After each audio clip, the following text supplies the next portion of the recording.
Hey guys, I've been talking so much about this hepatitis B book, and I'm giving away several chapters of the rough draft, which you can get at hepbbook.com.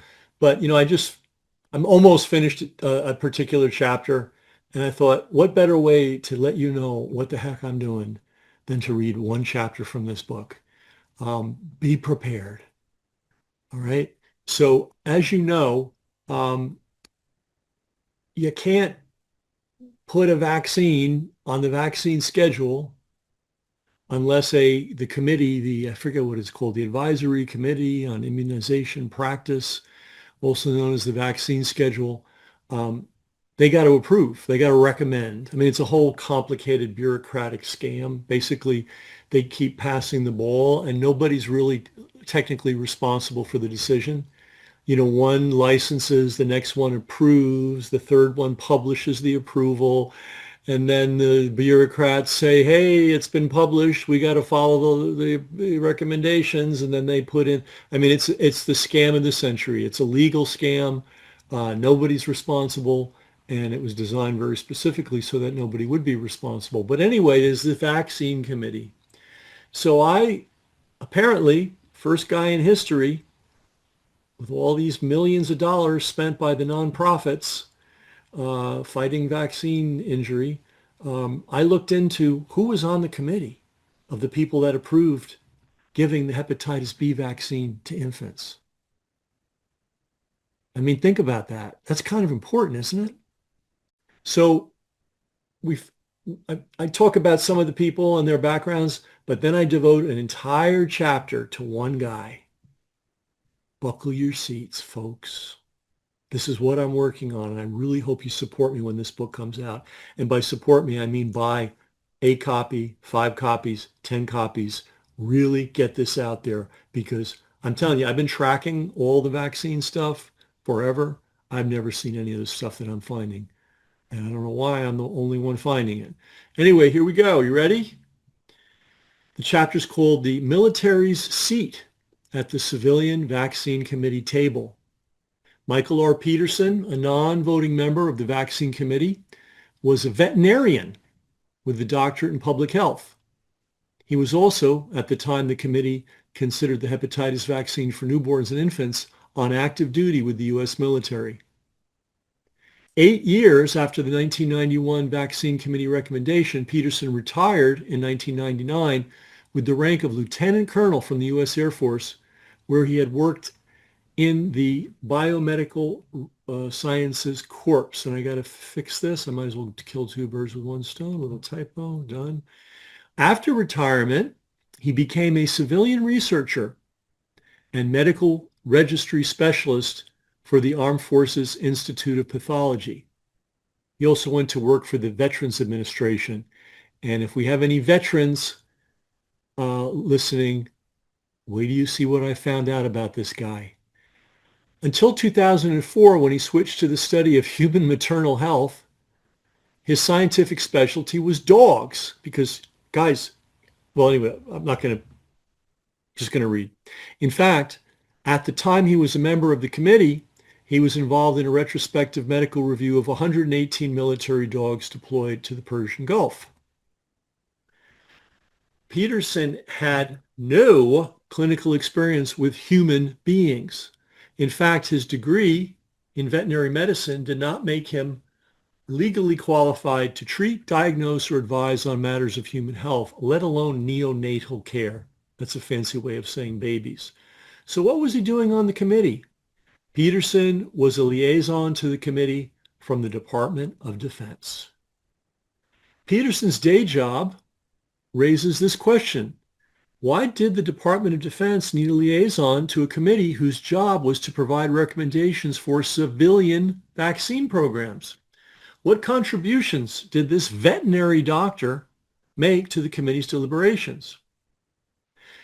The hepatitis B vaccine review was not Peterson's first project with the committee.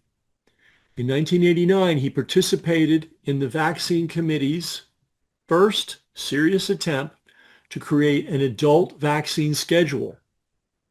Previously, the Advisory Committee on Immunization Practice focused almost exclusively on childhood vaccines like polio, measles, and tetanus.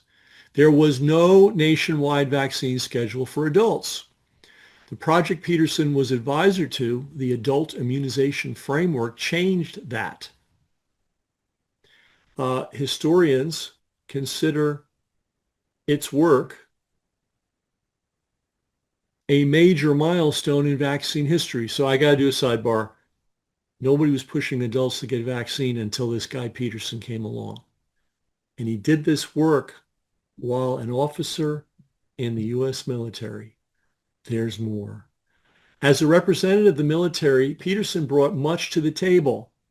The U.S. military was the only organization in the country already vaccinating millions of healthy adults at scale, a practice they started during World War I. And I have another book in the works where we see that, man, there was no science.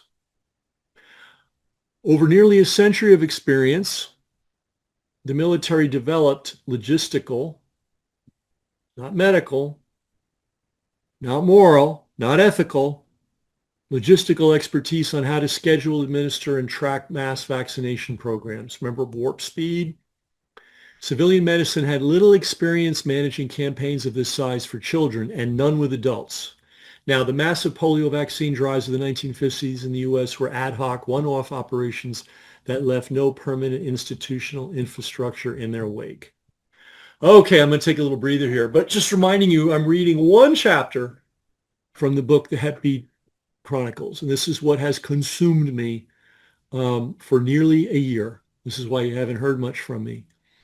We're getting to the good stuff now. The idea behind the adult immunization framework was that the adult workforce needed a regimented vaccine program that would transform adult vaccination from an unorganized occasional response into a structured, routine part of regular health care as it had been in the military for nearly 100 years. I don't know if you know this, guys, but if you wear the uniform, you are going to be vaccinated and you don't have any word to say about it. In essence, Peterson's role was to, by the way, any vaccine they cook up, you have to accept. In essence, Peterson's role was to provide a technology transfer in the form of mindset and administration from military to civilian medicine regarding vaccination. It would take additional research to uncover the details of Peterson's specific advice to the committee when it considered the hepatitis B vaccine for all U.S. newborns. However, we do know three things. First, two of the most emphatic and powerful advocates for the universal birth dose of the hepatitis B vaccine, James Maynard and Harold Margolis, served as officers in the U.S. Public Health Service Commission Corps and collaborated closely throughout their careers with the same branch of the military Peterson was with. Second, as documented elsewhere in this book, and you'll have to get the book to find out, the U.S. military spent decades and many millions of dollars conducting research into hepatitis, which it considered a very serious troop preparedness issue. It was, pay attention to this, folks, it was keenly aware, the military was, that vaccinations and blood transfusions, two medical procedures they were dependent on for their operations, could and frequently did cause hepatitis. The inability to control hepatitis was considered a threat to the military and thus a national security issue.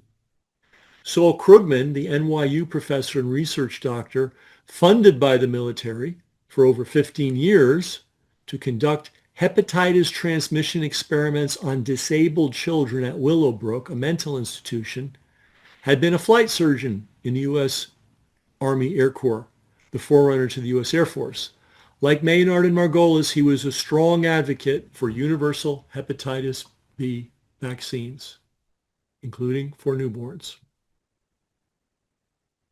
Okay, I haven't even gotten to the good stuff yet. Third, Maynard and Margolis's pet theory, those are the guys who were also from the Air Force, that it was possible to eradicate the hepatitis B virus entirely by vaccinating every infant with a hepatitis B vaccine whether it made medical sense on an individual basis or not, would have appealed to military logic. Just correcting a little typo. Oh, I'm a little tired. Oh, I'm just trying to type one word, and I'm just kind of the end of the day on this. Anyway, this crazy. Let me just sidebar here. The crazy idea that you were going to make a virus disappear from the planet by vaccinating every infant would have appealed to military logic. The military expects all service members to submit to all vaccines.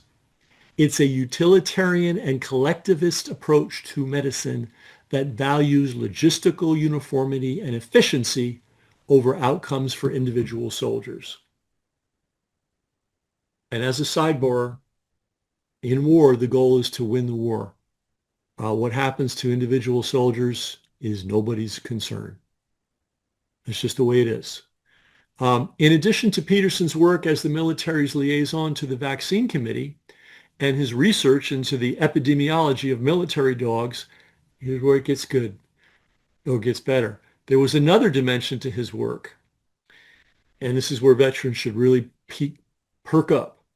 In the mid-1980s, right before he was deployed to the vaccine committee, he was chief of the occupational epidemiology section for the U.S. Air Force School of Aerospace Medicine. In this role, he was one of the principal investigators in what's come to be known as the ranch hand study. This is for Vietnam vets and their families. Their goal was to determine if Air Force personnel had been injured in the course of spraying Agent Orange. The study's conclusions, which Peterson worked on: no statistically significant increase in death rates was found among exposed veterans compared to the control group. The data did not show a consistent link between dioxin exposure and specific causes of death, such as cancer or cardiovascular disease. 3. The report concluded that the exposed and non-exposed groups remained epidemiologically similar. Thus, the Department of Veterans Affairs, VA, continued its routine policy of denying the vast majority of Agent Orange disability claims throughout the 1980s. So the military liaison that was at the table when they decided every baby was going to get injected with the hepatitis B vaccine, even though it made no medical sense, was this guy. Okay? And by the way, the VA tried not to pay claims, but a class action suit against Dow Chemical and Monsanto forced a distribution of $197 million in cash payments between 1998 and 1994 to roughly 52,000 exposed veterans or their survivors, averaging about $3,800 per claim, which is pretty pathetic. Congress made further steps in a rare, I should say, but in the book I have to be kind of clinical.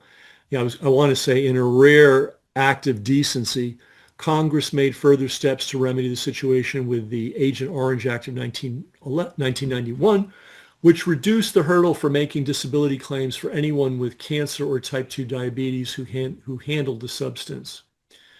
Decades after Peterson's epidemiological whitewash, additional Air Force studies revealed that not only did the substance injure servicemen, it also caused birth defects, primarily spinal bifida, in their children, but other defects as well.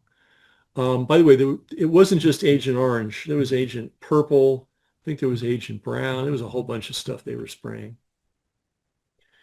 Just making a little change there. Okay, now it gets better. The military, I'm sidebarring here, the military liaison who sat at the table when they decided to inject every baby with hepatitis B vaccine. After handling the Agent Orange issue, Peterson was deployed to manage the VA's Persian Gulf Veterans Health Registry. In that role, he testified before Congress. And again, he was instrumental in helping the VA deny medical claims. Got to type in a word here. This time, it was for Gulf War illness related to the 1990 U.S. attack on Iraq. Of the nearly 700,000 troops deployed to the Persian Gulf for that operation, between 1/4 to 1/3 were afflicted with various chronic ailments that affected multiple systems of the body. These included neurological, memory loss, severe brain fog, difficulty concentrating, and chronic headaches, severe and disabling chronic fatigue that did not improve with rest, widespread pain consisting of persistent muscle aches, joint pain, and stiffness, digestive problems, including irritable bowel syndrome, functional diarrhea, or frequent abdominal pain, respiratory issues like unexplained chronic coughing, shortness of breath, or sinus congestion, and persistent skin disorders, including rashes and skin irritation without a clear cause. So these poor fellows came back very sick. You know, that's our young men, some of the best of our young men, the healthiest, the smartest, the strongest, the most dedicated, came back unable to function normally. Anyway, as he did with Agent Orange injuries, Peterson, using his training in epidemiology and his role as the manager of the VA's Persian Gulf Veterans Health Registry, testified that the ailments the service members described were common to the general public and could not be linked to battlefield exposures and probably had roots in the personal psychology of the individual claimants. In other words, it's all in their heads. His work initially resulted in over 80% of all Gulf War illness claims by veterans being denied, a rate 3 times higher than all other medical claims evaluated by the VA. Peterson was involved in a third operation in the service of the VA's quest to reduce their exposure to troops injured as a result of their service. This one involved vaccines. And now I got to go and I got to write because his third activity was the anthrax vaccine, making sure that the people injured by that couldn't get any compensation. So I don't know how this isn't common knowledge, especially among the vaccine resistance professionals, but the military man who sat at the table when they decided they were going to inject every baby with a hepatitis vaccine injury on the it is an injury, vaccine injection on the day of their birth, just happened to be this Peterson guy, who's as close to a human demon as I can imagine. Anyway, whoa, that's what I'm working on. That's just one chapter. There's more coming. The book will be done Sunday. If you want to read a very rough draft I had to rewrite the whole book. So you're basically reading a long outline that has some facts in it, but not this chapter. This is something I learned recently. And I've had to dig deep into this thing. So I hope when this book comes out, you'll support it. I hope you'll let people know about it. I hope you'll buy at least one copy, but I hope you buy a lot of copies. This is of importance to everybody that is, planning to have a baby. This is important to everybody that puts their reliance on government medicine. We got to know what these people are up to and what they're capable of. COVID was a clue, but when I'm taking this one vaccine and I'm untangling it, all the different parts, all the different elements that went into it. And they don't have a leg to stand on. In fact, if this book gets out and people read it in the same numbers that they read some other books, it's going to be the end of this thing. I believe that. That's why I'm killing myself to write it. So anyway, please support the book when it comes out. I hope you found this interesting, and I will see you later.